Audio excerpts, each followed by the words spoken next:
Good evening. Welcome to the Tewksbury Select Board of Tuesday, May 19, 2026 at 7 p.m. At this time, can you stand and say Pledge Allegiance?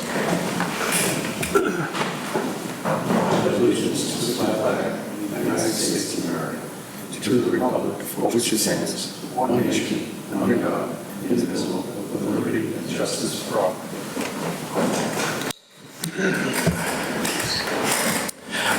Thank you. At this time, I'd like to take a moment of silence for school committee member Jamie Cutlass, who passed away. He served over a decade on the school committee and multiple boards in town. So at this time, take a moment of silence.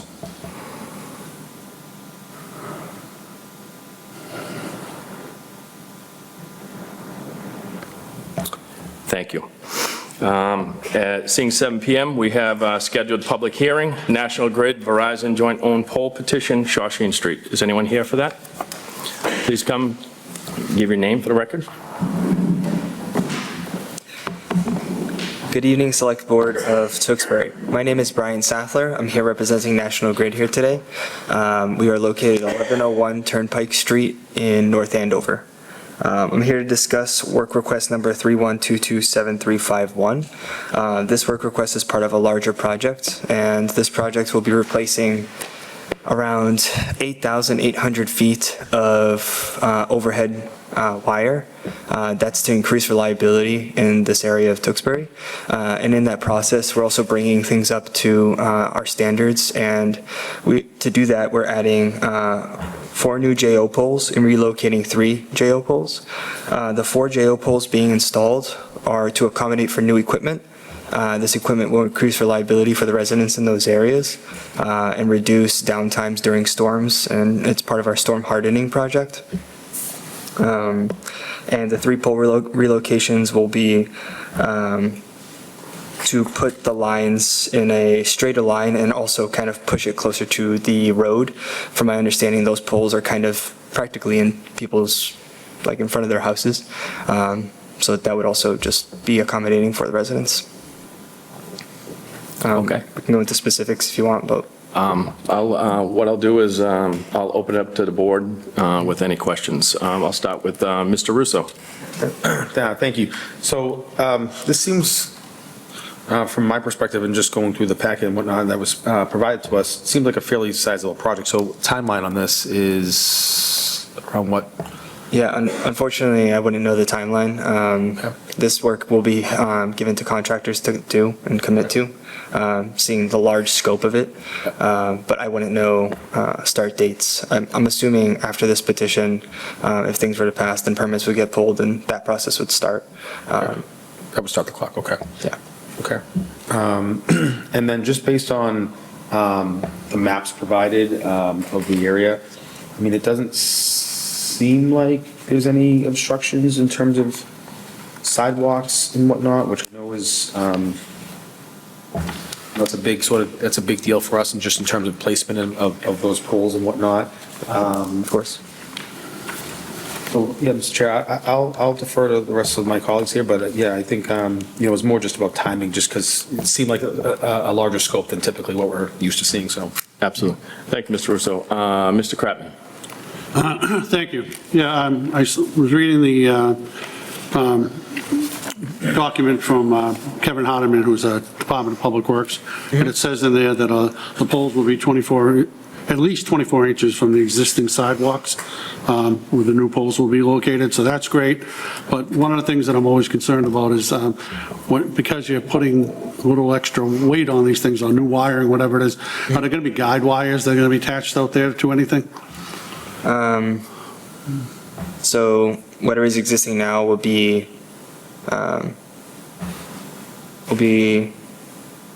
put back into place. I don't see the need for additional guy wiring if everything's. I got no problem if there are. Yeah. The one thing I just want to make sure is, like, we want to make sure that our sidewalks are clear. So if something has to be, I know things change in the field. You got to adjust things as you're going on. We had a couple of poles that were out there, and National Grid told us that they couldn't move them And then after we put a little pressure on them, they moved them. They found a way to get them back in the thing. And they were, but they moved them.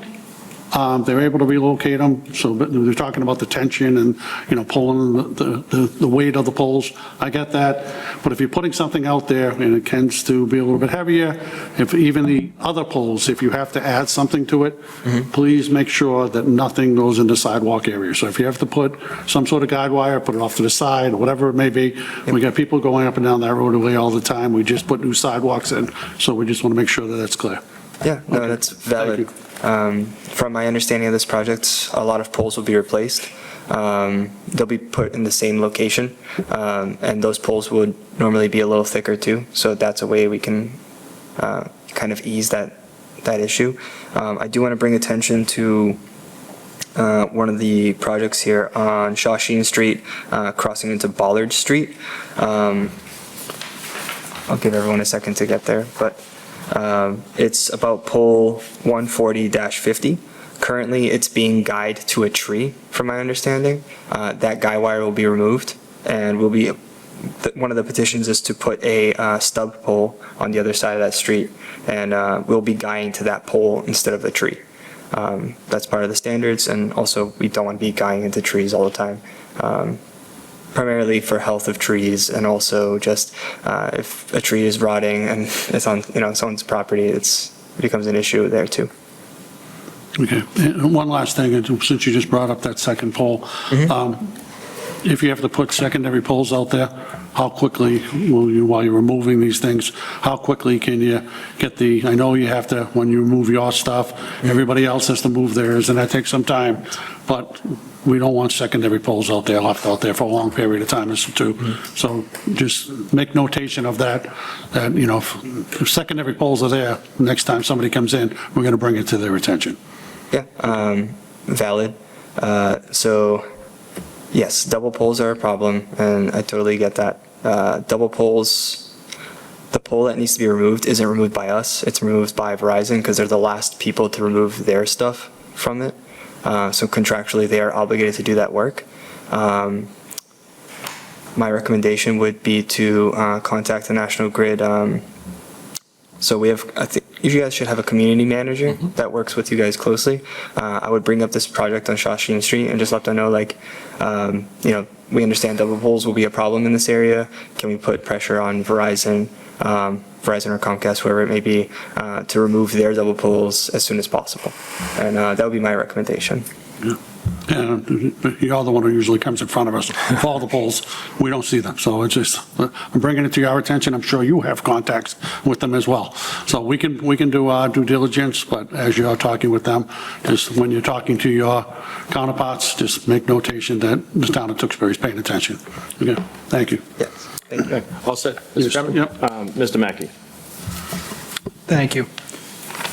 So first of all, thank you for the submission. I noticed that this was revised on 5/7, and it looks like, at least in the package I have, only the first page was revised. Is that correct?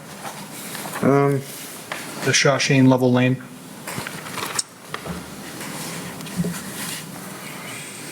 Yes, there was a revision. Sorry, I'm trying to recall the exact thing that was revised. I don't think there was any numbers changed or any poles.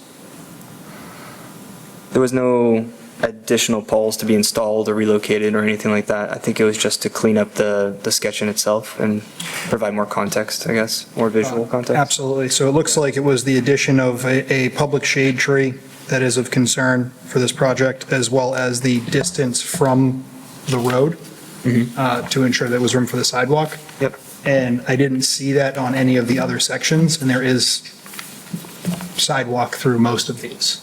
So that is a concern for me, because some of these look pretty close to the road. But I noticed that at least on this cover page, they were pushed back, distances were shown. So that is something I know has been brought up and is going to be one of the requirements that we add per our DPW director, but I would say I would confirm that if I were you, to make sure that those are not going to be in there, because as you've heard, that's going to continue to be a problem. Yep. And then on the Shawsheen and Ballard intersection, You said that the new pole was going to be a stub pole, is that correct? Yes. Okay. So just at least on that one, it looks like that's, without distance to the road, it's hard to tell, but it looks like that's right in the sidewalk. So that is one that I would I would encourage you to check up on. What do we got here? So I appreciate the clarity on the Verizon owning the pole after, it's a jointly owned pole now. You guys move off, they're then the responsible party. As was mentioned, you all are the ones that come in front of us. So I've said it before to your predecessors, and it's something that I'm going to really start being a stickler on, is if we don't have timelines or we don't have projects that are closed out, poles are still existing there, I'm going to not be in favor of approving additional ones. So I understand we have to do the infrastructure work. There's plenty of deferred maintenance that needs to be addressed. But we do have a problem with double poles being left behind. So I would encourage you to take that back and make sure that that is being addressed. Yeah, of course. Otherwise, the only other comments that I have are more for the board, and that when we do go to make a motion on this, I would recommend that we include the 5 conditions from Mr. Hardeman. That's all I have. Thank you. Mr. Lombardo? Yeah, I think my concerns were based on the sidewalk and the location on them, and it looks like you guys covered most of that. So I just want clarity, like, where are these going to be placed on? Are they placed on the sidewalks or are they not? No, they shouldn't be taking up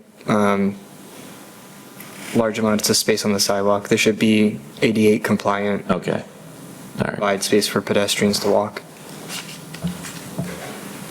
that's it. I'll send it. Thank you, Mr. Lombardo. As the chair, I'll echo, we've had this similar conversations, just making sure that they're to the back of the sidewalk. And again, expedite the double pole removal as quick as possible. And I'll agree with Mr. Mackey that making sure that we put Mr. Hardeman's, all of his items that is in his letter into the decision. At this time, I'll ask for a recommendation from the board. It's a public. Yep. I mean, you can open it up there. Yeah. Is there any? Public hearing? Oh. Well, I want to see if there's anyone who wants to speak on it. Seeing where it's a public hearing, does anyone want to have any questions on that? Seeing none, look for a motion to close. Motion to close the public hearing. Second. Seconded by Mr. Mackey, made by Mr. Kratman. Now look for a motion from the board. Yeah, I'll make a motion to approve this plan, taking in the DPW director's conditions as presented this evening. You need a second? I'll second that. Motion by Mr. Russo, second by Mr. Kratman. All in favor? Aye. Aye. Any opposed? Okay, thank you very much. Yeah, Appreciate that. Thank you for your time. I would ask that this letter is added to the record, which includes the spelled out. Okay, we'll make sure that the letter goes in as record.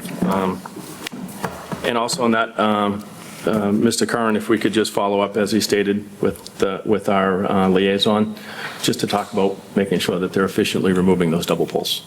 Okay. Okay? Thank you. Moving on, residents. Any residents here that wish to speak? Anyone? At this time, I don't see any. I'll move on to new business. Economic Development Committee discussion and action committee makeup. We were, as everyone sees, the proposal in your packet from the original organization and the proposed option, reducing it by 1 member. Does anyone have any questions on that? Mr. Mackey? I would ask that we table this if we're going to vote on this document, because this does not reflect the changes that were recently approved by this board as far as the description and charge of this committee. Okay. We can do that. We can, motion by Mr. Mackey to table. I'll second that motion. Okay. And then we'll bring it up at the next meeting with those latest changes to the charge. Thank you. Motion second, all in favor? Aye. Aye. Okay, moving on. Housing Authority, tenant appointment. We have a letter from the Tewksbury Housing Authority, from John Debutante, writing on behalf of the Tewksbury Housing Authority Board of Commissions. It is a recommendation of the board to give consideration for Renee Whitmire Finnerty for the open tenant appointment seat on the Housing Authority Board. Renee has been a resident of the Tewksbury Housing Authority since 2010. Since her tenancy, Renee has been a very active member of the housing community. She organizes holiday parties at all locations, as well as cookouts in the summer, as she has very good rapport with the residents. Having lived in 2 of our housing developments, both state and federally funded, she knows the need of each development and would provide good insight as a resident board member. She also is a tenant in good standing. I'll open this up to board members. Mr. Lombardo. Yeah, I've heard, I was on the Board of Housing, and the feedback I got of her is positive, and I think she's a great fit for this group. Okay. Thank you. Mr. Mackey. Thank you. I have no questions. Given the feedback from the Housing Authority, I would support that. Okay, thank you. Mr. Kratman.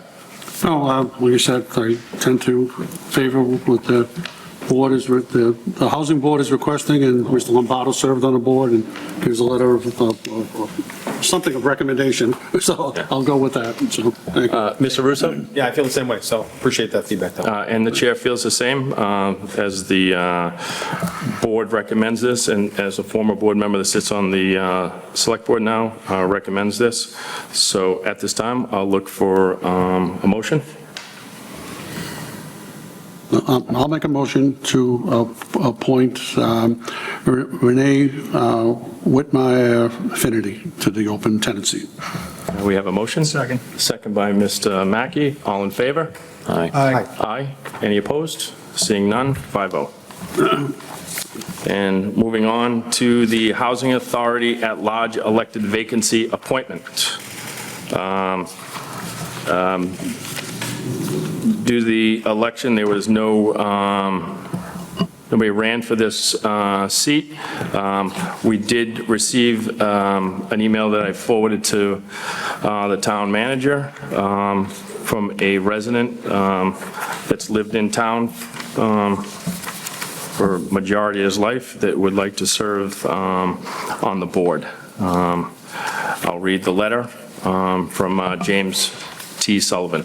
Dear board members, I'm writing to express my interest in the current opening on the Tewksbury Housing Authority. As a lifelong resident of the town and someone who recognizes the importance of affordable housing, I would like the opportunity to contribute to your mission of providing housing to the needy in the town. I've been a lifelong resident of the town, educated in our schools, served my country honorably in the United States Army during the Vietnam conflict, ran a small business for over 30 years, served on the Zoning Board of Appeals, Zoning Study Committee as well. I'm confident that my array of skills, as well as my ability to interact with people, will allow me to contribute to the mission of the Housing Authority, to provide clean, safe housing to the needy of the town of Tewksbury. Thank you for consideration of my application. I would welcome the opportunity to discuss any matters concerning the application with your board regarding this position. Sincerely, James T. Sullivan. At this time, I'll open it up to board members. Mr. Mackey, any questions? I have no questions. Mr. Kratman? No, I have no questions. Mr. Russo? Yeah, I mean, personally, I've known Mr. Sullivan now for a number of years. I think honestly, he'd be a great addition to this board. I think he brings a wealth of experience, not only from his community presence, but also, being a real estate developer and being involved in that side of the world. So I think this would be a great addition, and I fully would support this. Mr. Lombardo? Yeah, it sounds like he has great service to the nation and to this community, and looks like he has a passion for helping out low income, and I think that's important when you join that the Board of Housing. So. Okay, thank you. I will say I've known Mr. Sullivan for 20-plus years. Lifelong resident, as stated, a wealth of knowledge in the housing industry, so I think he would be a very good fit for the open seat. At this time, I'll look for a motion. Just to clarify though, Yeah. maybe through you, Mr. Chair, Mr. Kern, is this just filling This is for the open seat that was not filled at this past election, so this would be a 5-year term, actually, technically. Right, so it's the position that was vacated, Okay. so they're serving the remainder of that term. Which is approximately 4 more years. Four remaining years, years, correct. Okay, And I think it's April of 2030. okay, It's in the motion in the handout that I gave to you. got it. Thank you. All right, so then, Mr. Chair, I'll make that a motion to appoint James T. Sullivan for the position of Housing Authority for the remainder of the 4-year term. We have a motion. I'll second the motion for James T. Sullivan. Motion by Mr. Russo, second by Mr. Kratman. All in favor? Aye. Aye. Aye. Any opposition? One abstention. And moving on, it is sale of foreclosed property, 148 Rogers Street. Mr. Curran? Mr. Chairman, thank you. This is put forward by the town treasurer collector, and she needs the select board to vote to basically approve the sale of this property, so it's in tax title. It's about $40,000 owed on the property. And the way that the new statutes are written up, it makes it almost impossible there's no real incentive for the town to sell the property, because what happens is we'll be able to recover the back taxes, and then we'll put any balance that's made from the sale into like an escrow account on the off chance that some of these your relatives would come forward. We've tried to reach out to them, tried to get in touch with them without success, but that's what other communities have done with these. Is you just put it in an account and wait to see if somebody comes forward, any of the heirs. So the only thing we would need from the board is a motion to sell 148 Rogers Street. Okay. Thank you. I'll open up to the board at this time. Mr. Kratman? Thank you. So you brought up I understand what we're trying to do. We're trying to get the taxes back on the property. Right. But general counsel, this will be reviewed, and this is all set with them. Yes. Because if somebody's in the air and filing, I understand we've done our due diligence to follow up, to try to contact everyone. Yes, so in fact, it's in here Yep.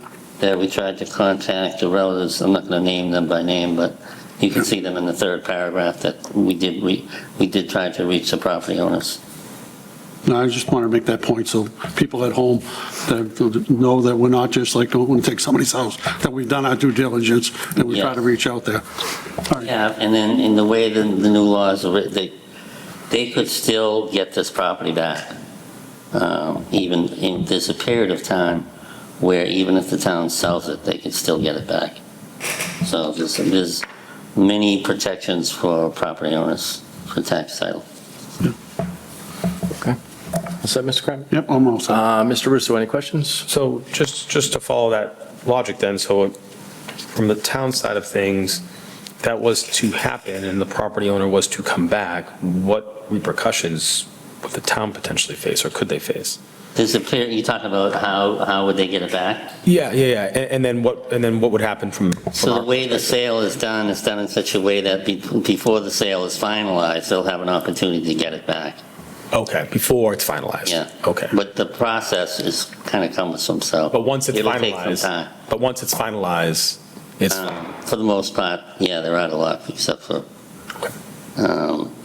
they would have rights to that escrow account if there was any money beyond the 40,000, which there probably would be. okay, I suppose, again, we've made the attempts and we have the homeowners on record. It's possible that they might not even be alive, and maybe That's there's very kin, possible, next to kin, yes. right? In terms of. And we don't have any way to contact their Contact. heirs. Right. Okay. All set, Mr. Russo? I'm all set. Mr. Lombardo, any questions? Yeah, I guess just thinking, what have we done to try to help them besides just call them? Do we have any? Well, we can't help them if we can't get in touch with them, so Yeah, that's but the issue. what would the help be if we could? So if hypothetically, if we got in touch with them, we'd find out why they haven't paid it, and then you could set up a tax payment plan for people that are in that situation. A lot of times, in these situations, somebody else comes in, sells the property for the property owners because they want it, and which I think it's taking advantage of those people, the property owners. But that's not what's happening here because we can't locate the property owners. But this hasn't been in tax title for a very long time. All right, and have we tried to share that information with them yet, just up front? If it's possible? Yes, I mean, so this, if you look at the attachments here, Yeah. it goes back to 2019. So we've been working on this for quite some time. Okay. So, okay, this has been a while then. All right. Okay, that's all I have. Thank you. Mr. Mackey? I have no additional questions. Thank you. Chair doesn't have any questions on this either. I'll leave it up to the board. Looking for a motion. I'll make a motion to approve the sale of the foreclosed property for 148 Roger Street, as recommended by the town manager. Point of clarification, through you, Mr. Chair, the town manager. So we don't have this yet through the court? We don't have We one. don't have ownership of the property yet? No, we don't. So I guess I do have a question. Why would we be approving sale if we don't yet have it? Because you have to allow the town to sell the property. You have to, the board has to, as the executive branch of the town, has to. So in order to foreclose on the property, we need permission from the board to do that, to sell the property. So, Oh, so we can't move forward with the legal process until we sell it? right, there has to be a vote on record. You either want to sell the property or retain the property, and we don't want to keep the property. So after it's foreclosed on, we have two choices. We can retain the property, or we can sell the property. And we would rather sell the property because we don't want to be in the business of real estate. Understood. Thank you for the clarification. Okay, thank you, Mr. Mackey. We have a motion. I'll second that motion. Motion by Mr. Kratman, second by Mr. Russo. All in favor? Aye. Any opposition? Seeing none, 5-0. Moving on, Select Board Complaint Policy. I'd like to read the Select Board Open Meeting Law Complaint Policy. If any member of the Select Board and/or the Town Manager's Office receives an open meeting law complaint, the following process shall be followed. The complaint will be forwarded to all board members, the Town Manager, and Town Council. The Town Manager and Town Council will review the complaint, and Town Council will promptly prepare an appropriate response to the complaint. The complaint response will be shared with the Town Manager and all Select Board members. After an open meeting law complaint is received, it shall be listed on the next Select Board meeting agenda. If a response has been prepared by the Town Council, it shall be reviewed by the board at that meeting. If the response is not complete at the time of the first Select Board meeting, the chair will state that an open meeting law complaint has been received by the board. The chair will note the subject of the complaint, and the chair will confirm with the town manager that the complaint has been forwarded to town council for response by the next Select Board meeting. In every case, an update or recommended course of action shall be provided to the board at its next regularly scheduled meeting. It is the intent of this policy that the town comply with all statutory and regulatory timelines. If the town manager believes a complaint requires immediate attention from the Select Board, the town manager shall consult with the chair to determine if a special meeting needs to be called to address the complaint. At this time, I'll open it up to the board. Mr. Russo. I mean, I think this is totally reasonable. I don't foresee any concerns about this. I think it hits all the nails on the head from, based on the last few meetings, in terms of just process and addressing some of the issues, so. Okay, thank you. Mr. Lombardo. Yeah, I think you put some thought into this, and do we currently have a complaint policy? Or is this something brand new? No. No, we This don't. will be brand new, okay. It's good, I'm just, how does it compare to other towns? Do they have something that resembles it? I just want to make sure we're covering everything. We just approved something and we're missing aspects of it. That would be. So we looked at, the one that we looked at was Andover, but that was more addressing internal policies. And this is a policy that was specifically written, precipitated by, recent open meeting law complaints filed with the board. So there wasn't really anything in that Andover policy that we looked at that addressed this particular issue. So we wrote it up, and I had town council review it. He made some changes, and this is what we came up with. But the policies that we looked at they addressed other issues, and this was the charge I had here, was to address open meeting law complaints, because there was a concern about timely addressing the complaints. Okay, thank you.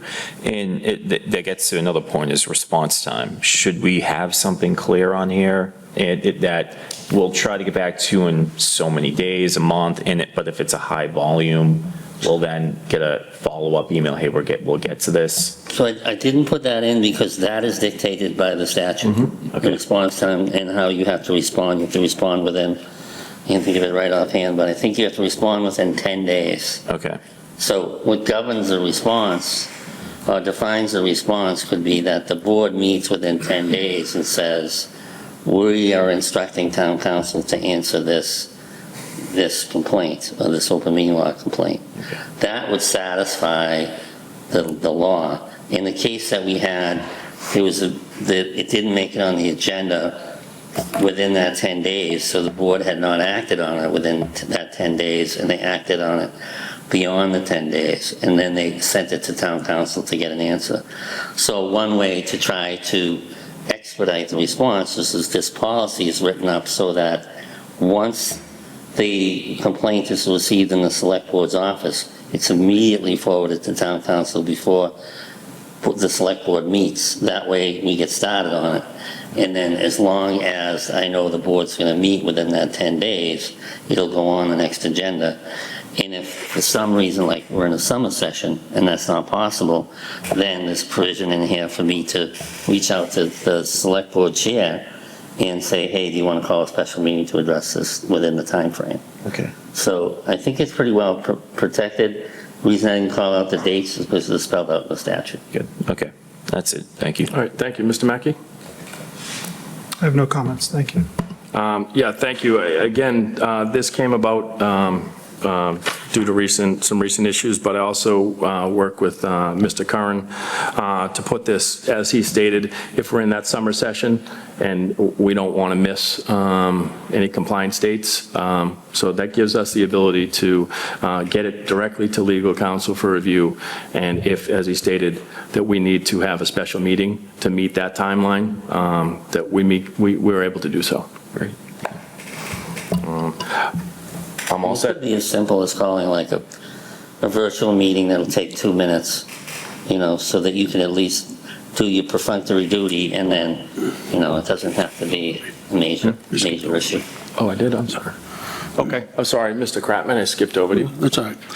No, like I said, we should have had this policy in place a while ago. We have sessions where it's impossible for us to meet the guidelines if we're going to be July and August meetings. And the fact that our attorneys already will be working on it, since I've been here, anytime we've got something like this, we come to a meeting and we send it to general counsel. Right. There's never been one that I haven't seen that we say we're not sending it to general counsel. So having a policy in place, it expedites. Instead of waiting for us to have a meeting, it's already in place. We're voting to put it in place, that it'll be there, and general counsel will be reviewing it. I just want to make sure that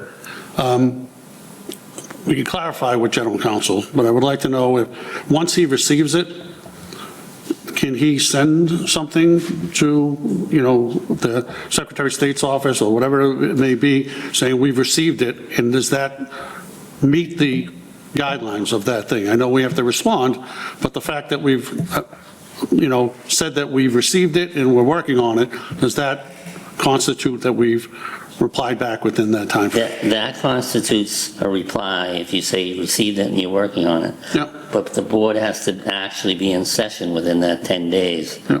to take that action. So the town council can't do that on his own. It has to be, the real action is the decision or the action of the select board.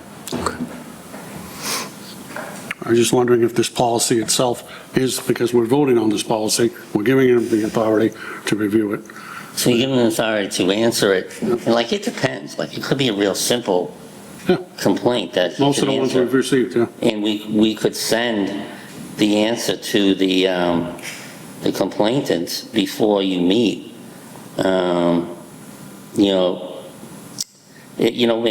Maybe that's an amendment you want to make, is that if the town council determines that he believes there was no violation, he can send an informal response to the complainant before the board meets. But I still think he should meet within that 10 days. I do agree. I'm okay either, I'm okay that if it's a simple complaint and there's nothing there, the town council could send that, but I still think we need to do under the Yeah. requirement, we need to meet within that 10 days, so we're addressing it as the legislative body. Right, and I think if it's a more complicated complaint where he thinks there might be a violation, I don't think he should be sending out answers without meeting with the select board first. Yeah. So, do you have an amendment, Mr. Kratman, or do you? Well, the fact that we're going to meet anyway, there's no use of putting it in. Okay. I thought it was putting it this way so that we could hold a special meeting within that 10-day timeframe, that we could know if there's something substantial there, or if it's a simple response that we can get out within the 10-day period. The only other thing that I would like to bring up is, I want to get clarification of reaching out to our general counsel and stuff like that, of how we're doing it. When we're reaching out to I've never reached out to our council in my life. I've always gone through the town manager to file these things. So should we have a policy in here that anything should go through the town manager for reaching out to general counsel? Do you have a policy right now for? I don't believe we do. So if you want, because I know it's not on the agenda, but I could put together a draft policy for that, bring it to the next meeting. Because you should have one. Sure. You can check with Kevin, but like I said, it's never come up before. Yeah. There may be one from 50, I don't know, like I said, but I don't think it's something it comes up very often, but I just want to make sure that, we got a number of boards in this community, and if anybody can, like I said, I want to make sure that, we use the taxpayers' dollars, and we're reaching out to the council. I want to make sure that council is not, duplicate questions are being sent to the council. If I had something, one of the other board members had something, and you've already sent it to it, and we're contacting council and everything. I'd rather have everything go through the town manager with the process, that was the process that I would follow. Right. So I'll put something together for the next meeting. Okay. And, you guys can decide what you want to do. All right, appreciate that. Okay, as the policy stands, is any other additional questions? Mr. Mackey might, I don't know. Any questions? No. Okay. At this time, we'll look for a motion. I'll make a motion to approve the select board open meeting law complaint policy as presented. We have a motion by Mr. Kratman, I'll second that. second by Mr. Russo. All in favor? Aye. Aye. Any Abstain. abstain? One abstention. Okay, moving on. Old business. I don't see anything on the old business. Moving on to the town manager.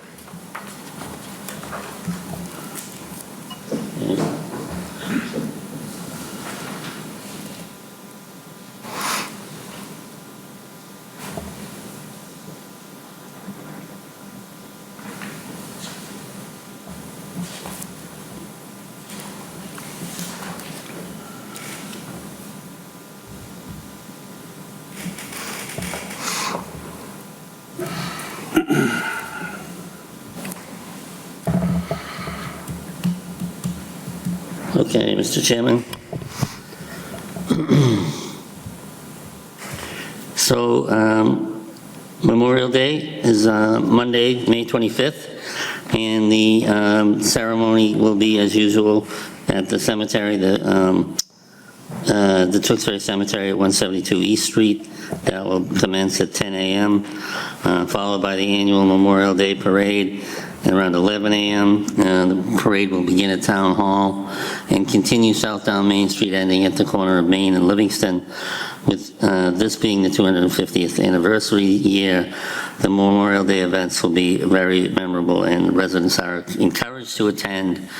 And thank you to the Patriotic Committee for all the work that they do putting this event together, because it is a tremendous amount of work that goes into it.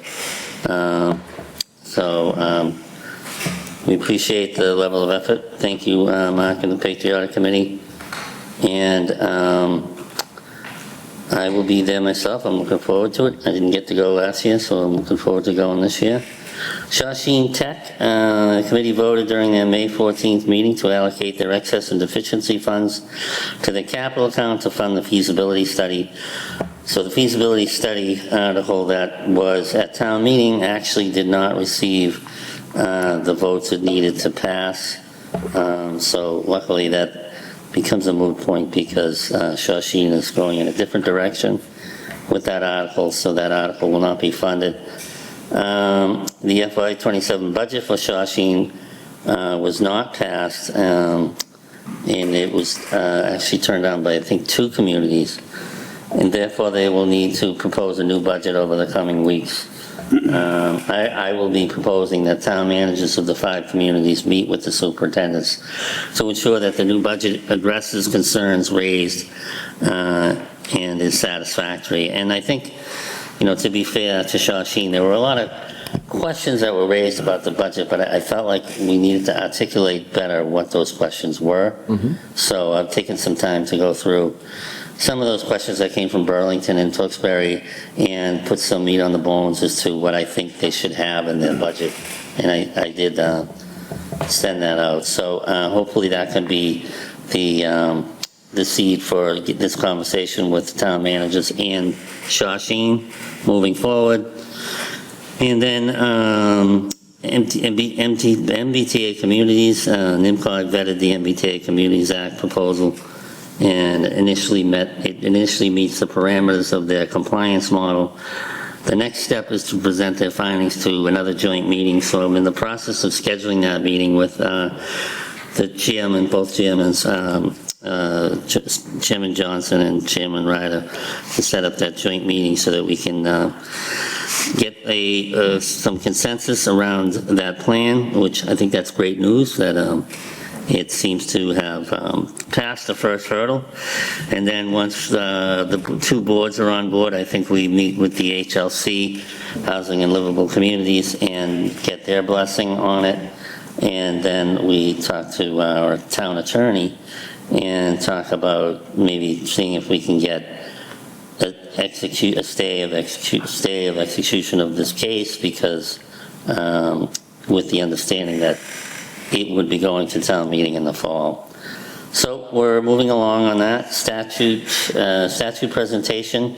Nancy Reed, Vice President of the Tewksbury Historical Society, shared that Louis Randa, Director of the Peace Abbey in Sherborne, Mass., has offered Tewksbury a tabletop bust of Helen Keller and Anne Sullivan, sculpted by the acclaimed artist Lado Bujabidze. I don't know if I got that right, but whose work has global recognition.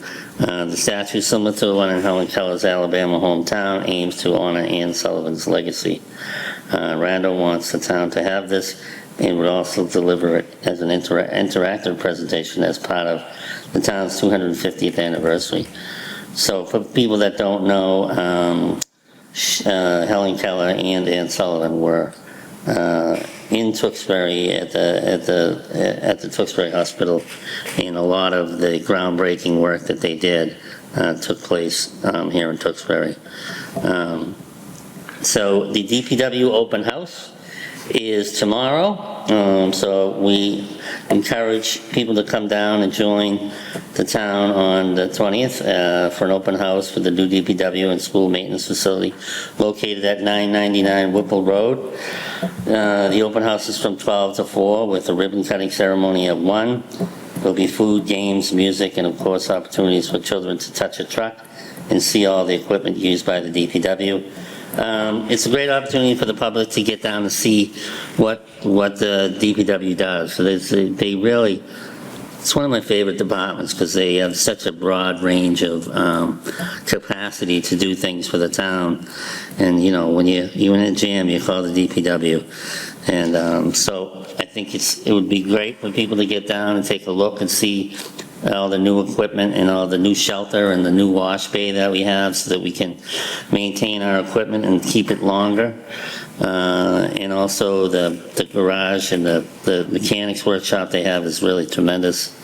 So if you have any time tomorrow, get down to see that. It'd be worth the trip. The military banner program, that is up and running, and it looks like we have a couple of applicants. We might actually be able to get some up before Memorial Day. So that's good. And thank you to all the people that were involved in that. There were a lot of people that contributed to that whole exercise. School committee member, as you know, James Cutlass, he passed away this week, and he served for over a decade on the Tewksbury School Committee.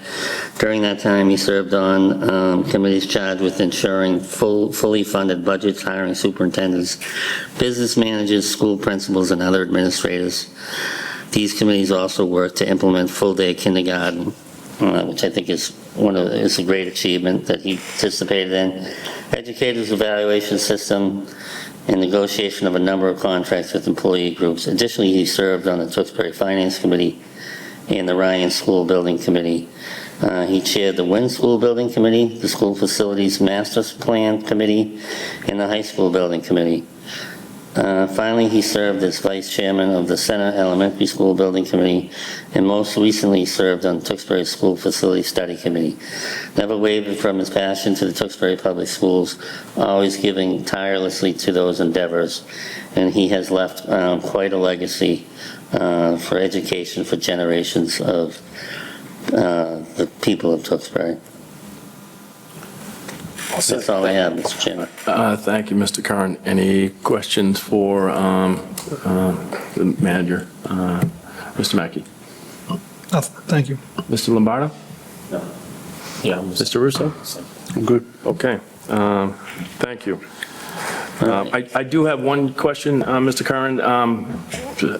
Discussing at town meeting that the Shawshene Tech has 30 days to produce another budget, correct? And then we have to hold another town meeting within 45 days of that? Is that?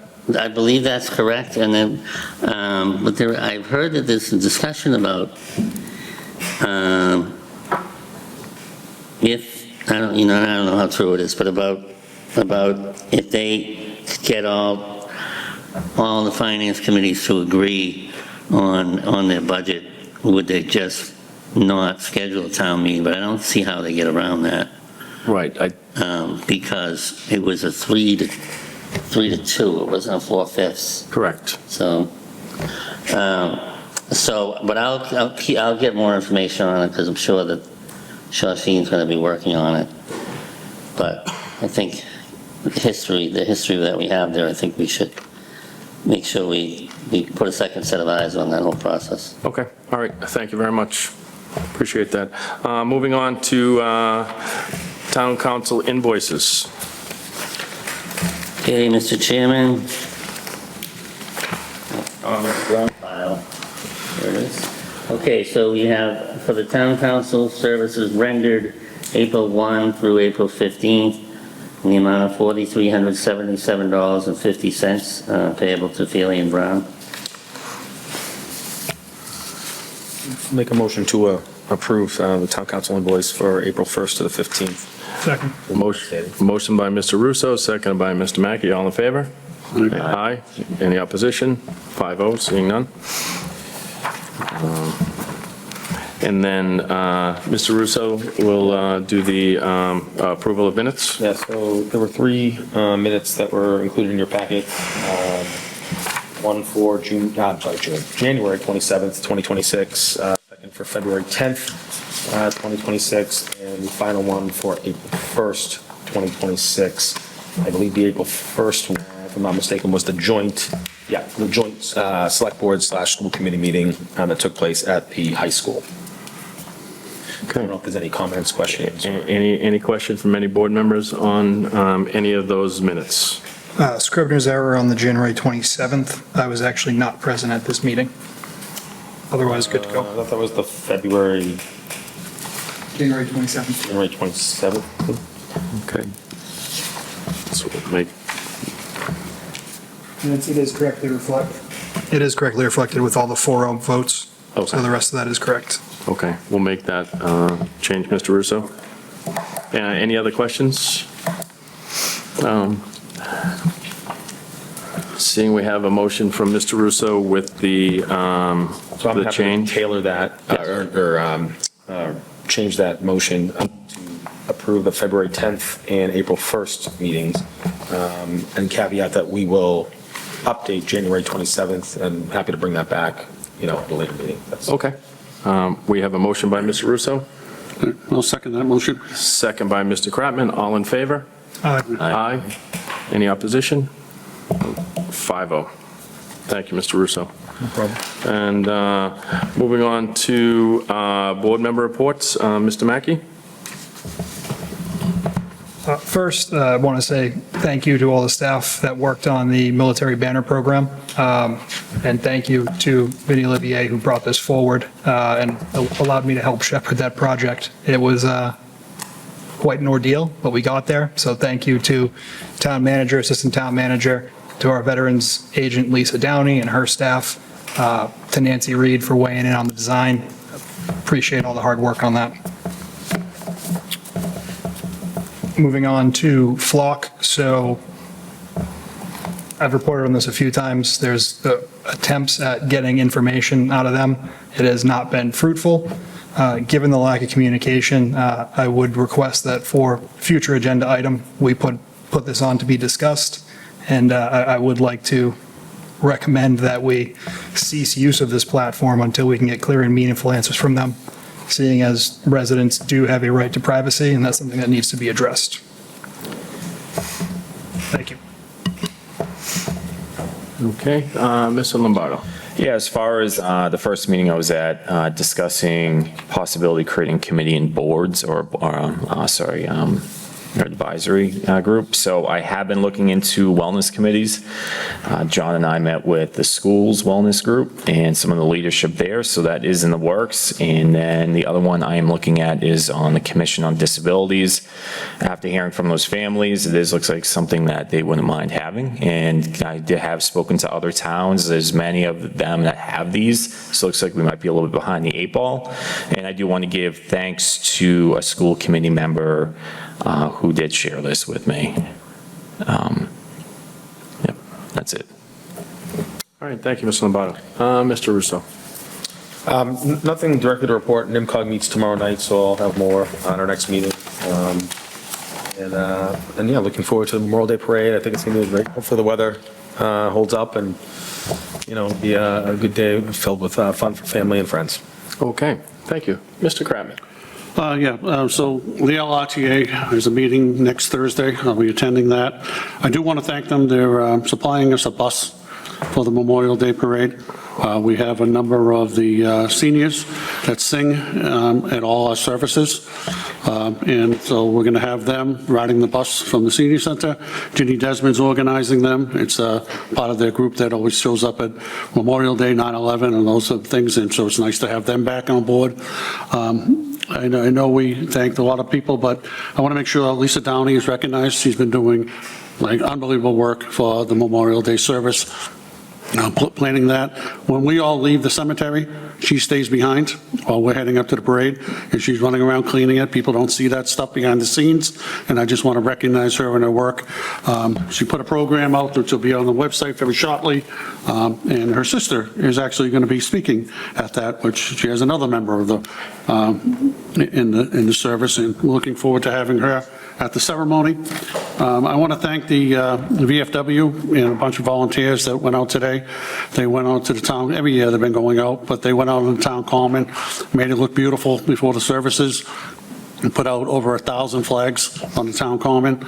We had people from the Historic Committee, the Patriotic Committee, other people come along and help, so the common looks nice. And for the Memorial Day Parade, we have a number of people that haven't been in it for years that are going to be back in it because we're having the 250th. And I want to thank Brian Dorrington and the town for helping us put this stuff together, because what they're doing is they're going to actually broadcast the parade live this year. So it'll be streaming on our website, and we can get it out to the residents who can't join us. We had a resident come at town meeting and brought it up one year, and the fact that we have a connection out of the library, we can run that out now. And so we didn't have the technology a couple of years ago, but, we did listen to the residents, and we tried to make a little effort to have it happen, and now this year we'll have it broadcast live. They'll still be doing the tape and editing and putting all the other things. We can't videotape from the ceremony because there's no drop down there, but the parade itself, we can get that on there. But eventually they'll put it all together and they'll get it back up on the website as well. So I just want to thank everybody for all the hard work. Thank you. And again, I'd like to thank everyone. A lot of work goes into this that day, so everyone that's involved, from the volunteers to all the kids that from the youth groups that are on there excited and throwing their candy, and all the bands and all the people that volunteer and donating their equipment. So a lot of work goes in that. Again, thank you, Mr. Kratman. I know you work hard on that along with the Patriotic Committee. So thank you again for that, and hope everyone enjoys it. Mr. Chairman, I just add in there too that, the police, fire, and DPW do their best to contribute to that day and help with it. And we had Mark had a meeting, was it today or yesterday? It was today, just a couple hours ago. So they're very involved in logistics of the day, and it's a great town event. So, grateful to all the town departments that help put that together, as well as the Veterans Office. Yeah, thank you for that, Mr. Curran. Appreciate it. At this time, a motion for adjournment? I'll make a motion to adjourn. Seconded by Mr. Russo. All in favor? Aye. That's unanimous. Have a good evening.